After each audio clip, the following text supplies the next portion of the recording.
রামকৃষ্ণ মন্দিরের থিম কতটা বুঝতে পারছো জানি না। এই যে রাম মন্দির অযোধ্যার করেছে, ওপর দিক থেকে তোমাদের কিছুটা দেখাচ্ছি। একদম রাম মন্দির।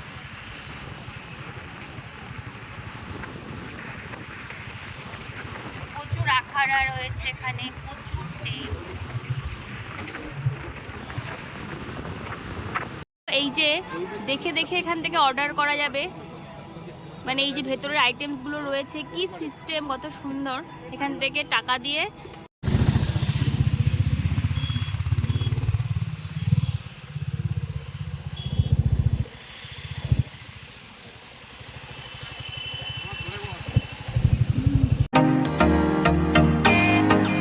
বন্ধুরা, আমি মৈত্রী মহাকুম্ভের পরের পর্ব নিয়ে আবার হাজির হয়ে গেছি। তো মহাকুম্ভ তো বিশাল বড় মেলা, তোমরা সবাই জানো। আমরা তো আড়ালঘাটের দিকে ছিলাম। তো মেন মহাকুম্ভ মেলা যদি দেখার মনে হয় তোমার 10 দিন ঘুরেও শেষ হবে না। তো আমরা যে সাইডটায় রয়েছি, তো ভাবলাম যে বিকেলবেলা বেরিয়ে সেই সাইডে কী আছে সেগুলোই আজকে দেখার চেষ্টা করব। তো সেই মতো প্রথমেই চলে গেছিলাম আমরা আমাদের টেন্টের পাশে একটা চায়ের দোকানে। তো সেখান থেকে একটু চা খেয়ে তারপর বেরিয়ে পড়বো আমরা আমাদের উদ্দেশ্যে। নিয়ে বিকাল একটু বেরিয়েছি চা খাবো বলে। আমাদের পাশেই, টেন্টের পাশেই চায়ের একটা দোকান আছে, তো ওখান থেকেই চা খাবো বলে বেরিয়েছি। দেখো গাড়িটা যখন নিয়ে বেরিয়েছিলাম তার অবস্থা, আর এই দেখো আমাদের গাড়ির অবস্থা, কি অবস্থা দেখতে পাচ্ছ কিরকম ধুলো। বিকেল 6:30 মতো বাজে, আমরা একটু মেলা এক্সপ্লোর করতে বেরিয়েছি। বেশ লাইট ছাড়া দেখেছি দিনের বেলাটা। আর গতকাল যদি আসার সময় ওপর থেকে দেখেছিলাম, সেই দৃশ্যটা অপূর্ব লাগছিল। কিন্তু এখন আমরা যাচ্ছি মানে ভেতর দিয়ে দেখব যে মেলাটা কেমন কি হচ্ছে। নিদেব, হ্যাঁ ওই তো লেখা তো অলৌকিক শনিধাম। চলো, চোখে রাখাতে নেই তাই দেখো না, ওই যে দেখো এখানে আমাদের দেশকে তুলে ধরেছে।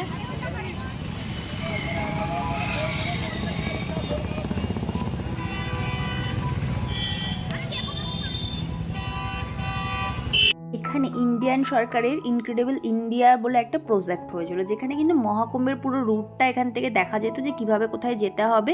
তো সেই জায়গাটায় আমরা ঘুরতে গিয়েই কিন্তু বিভিন্ন রকম ব্যাপারে কিছু জানতে পারলাম, মানে কুম্ভ মেলার ব্যাপারে, আমাদের ইন্ডিয়ার বিভিন্ন প্রান্তের ব্যাপারে আমরা কিন্তু ওখানে গিয়ে বিভিন্ন রকম ইনফরমেশনগুলো পেলাম।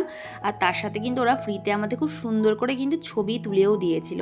দেখো ছবিগুলো কত সুন্দর হয়েছে, ওখান থেকে কিন্তু তুলে দিয়েছিল। আর ওখান থেকে আমাদের একটা জায়গার কথাও বললো যে তোমরা যখন এখানে শিবজির উদ্দেশ্যে এসছো, তো এখানে কিন্তু শিবালয় পার্ক হয়েছে, তোমরা ওটা অবশ্যই দেখো, মিস করো। এরই পাশের রাস্তা দিয়ে যেতে হবে শিবালয় পার্ক।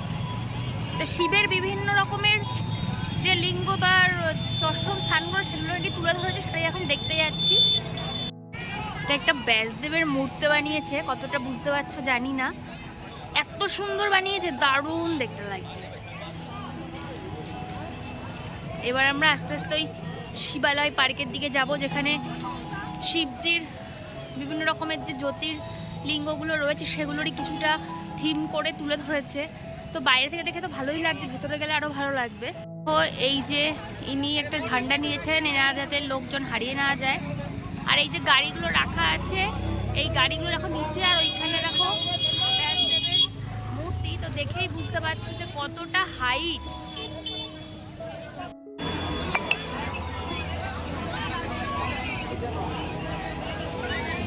এন্ট্রি গেট দেখেই বোঝা যাচ্ছে যে আমরা শিবজির জায়গায় ঢুকে পড়েছি। ও বাহ, এটা না দেখলে মনে হয় জায়গাটা অসম্পূর্ণই থেকে যেত। ওইখান দিয়ে ট্রেন থেকে ওই 10 মিনিটের হাঁটা পথে কিন্তু আমরা চলে এসেছিলাম শিবালয় পার্কে।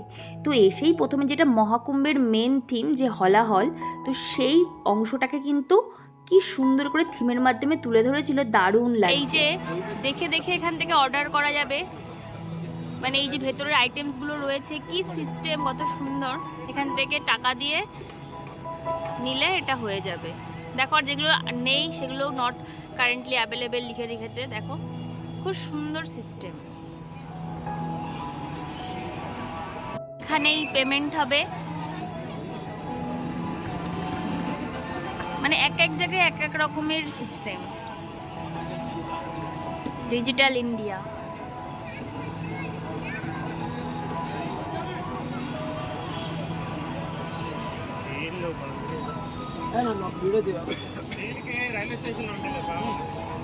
ওই যে পুষ্ট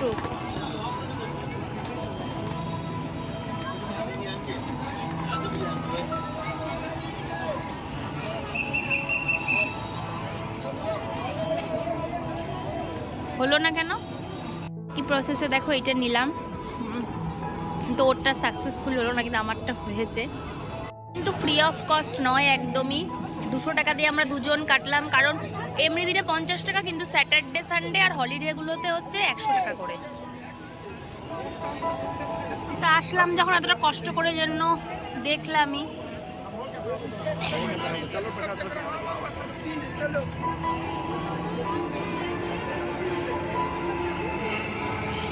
এই যে ভেতরে যেতে যেতেই নন্দীর একটা মডেল রয়েছে, নন্দীজির,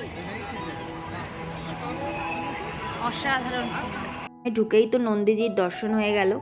এত সুন্দর যে থিমটা করেছে, আর সত্যি বলছি 100-200 টাকা দিয়ে টিকিট কেটে প্রথমে ঢুকতে আমার একটু গায়ে লাগছিল, কারণ ভাবছিলাম যে ফ্রি অফ কস্ট হবে, কিন্তু সত্যি বলছি কেন টিকিটের মূল্যটা নিয়েছে, পরে যখন থিমগুলো দেখলাম সত্যি মনে হচ্ছিল জাস্টিফাইড।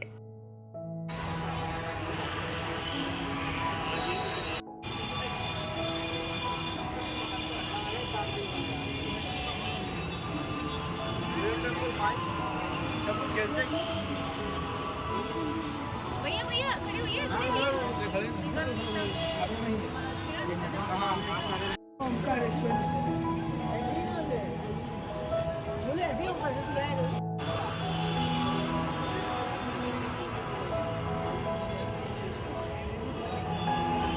এদিকটা কত সুন্দর করে সাজিয়েছে দেখো। এদিকে আস।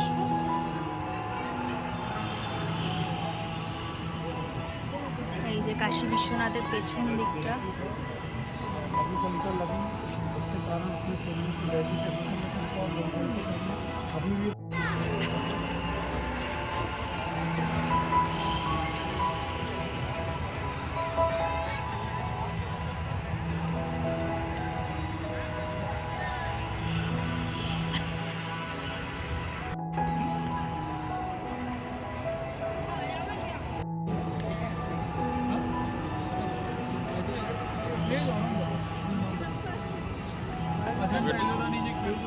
ব্রাইটনেস কমাতে হবে।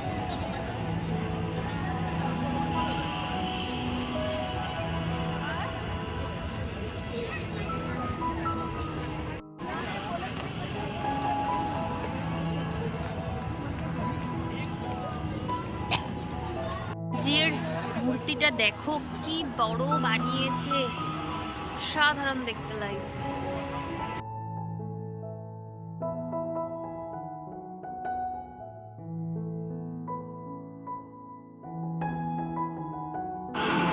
ক্যামেরাগুলো শুধু দেখো।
বললাম না, ত্র্যম্বকেশ্বর, নাগেশ্বর, সোমনাথ।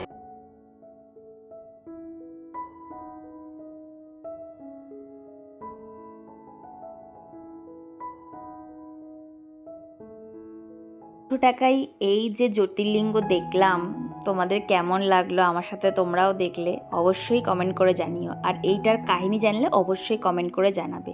আর এরপরে চলে গেছিলো আমরা একটু খাওয়া দাওয়া করতে। আর আমরা খাবো ছোলা চাवल।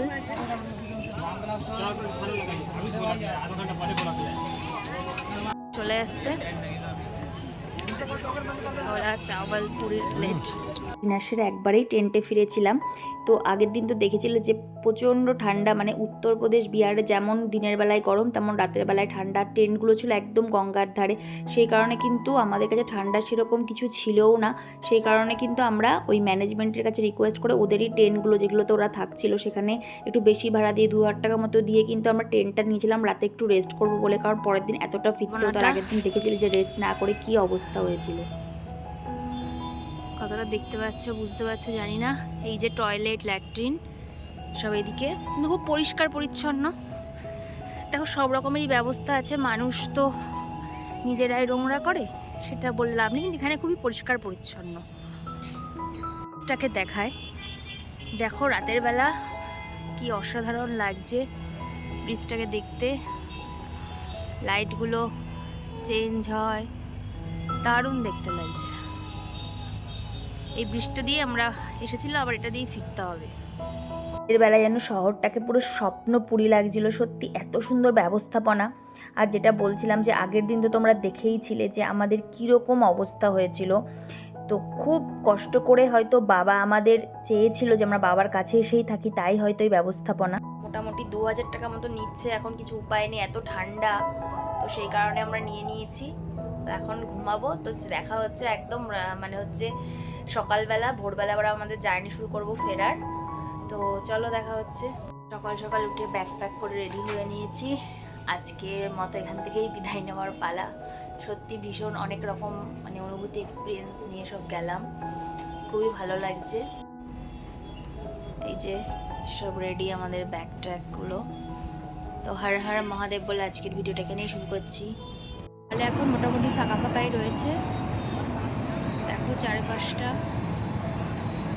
এখন আমরা আমাদের জার্নিটা স্টার্ট করব। সব ভোর 5:30 মতো বাজে। তো আমরা অলরেডি রেডি হয়ে নিয়েছি, আর সত্যি জায়গাটা ছেড়ে আসতে খুবই কষ্ট হচ্ছিল। চলেছে আরও যদি কদিন থাকতে পারতাম। আর এইদিকে দেখো কাতারে কাতারে লোক ঢুকছিল, মানে ভোর নেই, দিন নেই, রাত নেই, মানুষের সত্যি বলছি কী যে পরিস্থিতি গেছে ওই মুহূর্তটায়। যারা গেছে বা ওখানে গিয়ে এক্সপিরিয়েন্স করেছে তারাই ব্যাপারটা বুঝতে পারবে। কিন্তু মানুষের এই কষ্ট সত্যি সার্থক, যখন ওখানে গেছে, ওখানে তাদের পুণ্য স্নান করেছে, তারপরে যে শান্তিটা পাওয়া যায় না সেটা মনে হয় আর কিছুতেই নেই। আর এরপরে যেতে গিয়েই দেখতেই পাচ্ছ যে ব্রিজটা দিয়ে এসছিলাম, আবার সেই ব্রিজটা দিয়ে আমরা যাচ্ছি। তখন অনেক মানুষ আবার ফিরছিল, যেহেতু ভোরের টাইম, মানে সবাই চাইছিল যতটা তাড়াতাড়ি আর কি সম্ভব যতটা রাস্তা পেরিয়ে যাওয়া যায়, কারণ সকাল হলে যে কী ভিড়।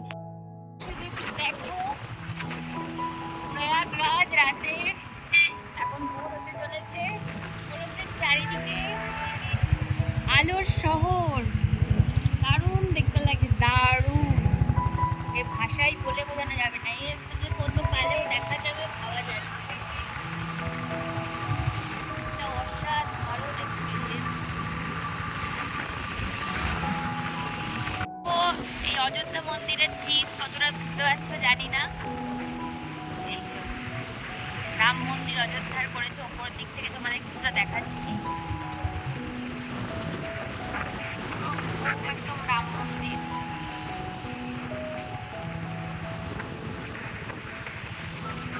প্রচুর আখাড়া রয়েছে এখানে, প্রচুর টেন্ট।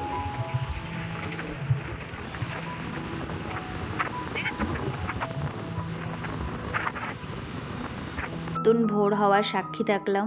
আর দেখতেই পাচ্ছ পুরো আকাশটাকে পুরো রাঙিয়ে দিয়েছে লাল রঙে, কি সুন্দর লাগছিল। আর ভিউটা যখন সামনে থেকে দেখছিলাম না, চোখকে যেন একটা স্নিগ্ধতা দিচ্ছিল। আমরা সকাল 6:30 মতো বাজে, এই চাটা খাবো। সকাল সকাল কিন্তু ইনিও চলে এসলেন আমাদের সাথে একটু চা খাবেন বলে। তো এরপরে দেখো আমাদের জার্নিটা আবার স্টার্ট হলো। সত্যি আর সেই টাইমটা যেহেতু শীতকাল ছিল, পুরো মাঠগুলো মনে হচ্ছে কি কুয়াশার চাদরে মোড়া, কিচ্ছু দেখা যাচ্ছিল না, আর এত সুন্দর দেখতে লাগছিল, মনে হচ্ছে মেঘ যেন আকাশ থেকে পুরো নিচে নেমে এসে পুরো শহরটাকে গ্রাস করেছে। মানে পুরো ফাঁকা ফাঁকা মাঠ, কী যে দারুণ লাগছিল, মানে সেটা ভাষায় প্রকাশ করা যায় না। আর সত্যি বলছি যে এত কষ্ট করে ওখানে গেছিলাম, এত হেডট্রেক জার্নি, মানে এরকম হয়তো কোনো দিন আর হবে না বা পরে হবে কি না আমি বলতে পারছি না, কিন্তু এরকম অনুভূতি আর এরকম এক্সপিরিয়েন্স জীবনে আর কখনো পাবো কি না সেটাও সন্দেহ আছে। মানে পুরো 2-3টে স্টেট ক্রস করে যাওয়া, তা সেই সব জায়গার কালচারগুলোকে দেখা। এবার ধরো কোথাও যখন আমরা যাই তখন তো হয়তো কোনো একটা জায়গায় যাই, তো সেই জায়গাটাকেই এক্সপ্লোর করি বা দেখি, কিন্তু এরকম বিভিন্ন জায়গা দিয়ে যখন বাইকে করে যাচ্ছি, বিভিন্ন জায়গায় মানে থামছি, তো সেই জায়গাগুলোর সাথে পরিচিত হওয়া সত্যি এক অন্য অনুভূতি। বারবারই বলবো যে যদি কোনো দিন সম্ভব হয় আবার বাইক রাইড করার চেষ্টা করব। তো এটা তো হলো প্রথম এক্সপিরিয়েন্স, তো এই প্রথমটা কিন্তু সবসময় কিন্তু জীবনের একটা স্মৃতিতে গেঁথেই যায়, আর অনেক কিছু অভিজ্ঞতাও সঞ্চয় হয় এর মাধ্যমে। আর যেহেতু অনেকটা রাস্তা, তো পথে যেতে যেতে মাঝে মাঝে একটু দাঁড়াচ্ছিলামও, তো যত রোদ উঠছিল তত যেন অসুবিধা হচ্ছিল, জানোই তো যখন মানে একদম ভোর থেকে হঠাৎ করে রোদ আসে তখন একটা সমস্যা হয়। আর সেদিন কিন্তু মানে ফেরার পথে জ্যাম থাকলেও তুলনামূলক যাওয়ার পথের থেকে কম ছিল, কারণ আমাদের জার্নিটা যেখানে ঢোকার কথা ছিল 11টা-12টার মধ্যে প্রয়াগরাজে, সেখানে আমরা গিয়ে পৌঁছেছিলাম ভোর 3টে সাড়ে 3টের সময়। মানে কীরকম জ্যাম, বাইক নিয়ে গিয়ে এতটা জ্যাম। তো আর যেহেতু উইকেন্ড ছিল সেই কারণে কিন্তু খুব কষ্ট হয়েছিল আমাদের, মানে আমরা ভাবতে পারিনি যে এরকম একটা সিচুয়েশনে গিয়ে পড়বো। মানে আমার বর রীতিমতো বেনারসে গিয়ে টোটোওয়ালাদের বলছে আপনারা একটা রুম ঠিক করে দিন, কিন্তু আমরা পাচ্ছি না। আমরা আবার দাঁড়িয়েছি ইউপিতে যাওয়ার পথে। সত্যি এগুলো একটা এক্সপিরিয়েন্স, প্রত্যেকটা ভীষণ ভালো লাগছে। আর জানো তো ইউপি বিহারে তো জানোই যে বেশিরভাগ বাড়িতেই না প্লাস্টার করে না, এরকম পুরো রেখে দেয়। একটা নতুন অভিজ্ঞতা, নতুন এক্সপিরিয়েন্স, এতদিন কোনোদিনও ট্রাভেল করিনি, মানে এরকমভাবে ট্রাভেল করবো কোনোদিনও ভাবতেই পারিনি। And totally credit goes to him.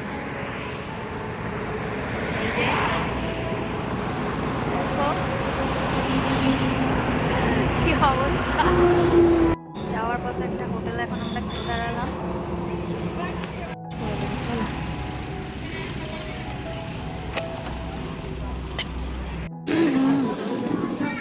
চলো।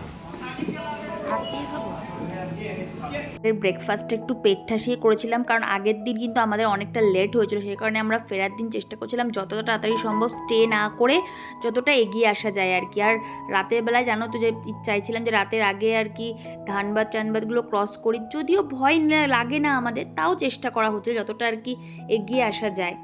তো সেই কারণে কিন্তু আমরা আর দুপুরে খাওয়া দাওয়ার চিন্তা করছিলাম না।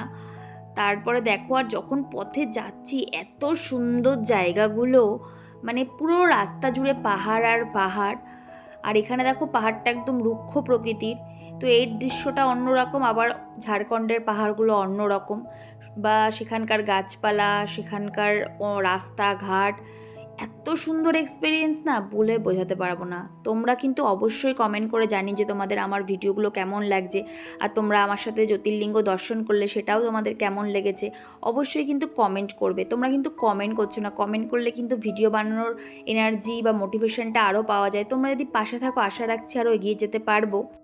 লাগছিল, সব ড্রেসপত্র খুলে ফেললাম। এখন বিহারের কাছে এসে একটা জায়গায় দাঁড়িয়েছি, একটা জঙ্গল, একটু গাছপালা রয়েছে, তো সেখানে এসে দাঁড়িয়েছি। ড্রেসগুলো খুলে আবার রাইডিং শুরু করব। মহাকুম্ভ যাত্রার আজকের পর্ব এই অবধি, তো এরপরে সরাসরি চলে আসবো অন্তিম পর্ব নিয়ে। তো আমার মহাকুম্ভ যাত্রার পর্বগুলো তোমাদের কেমন লাগলো অবশ্যই জানাবে।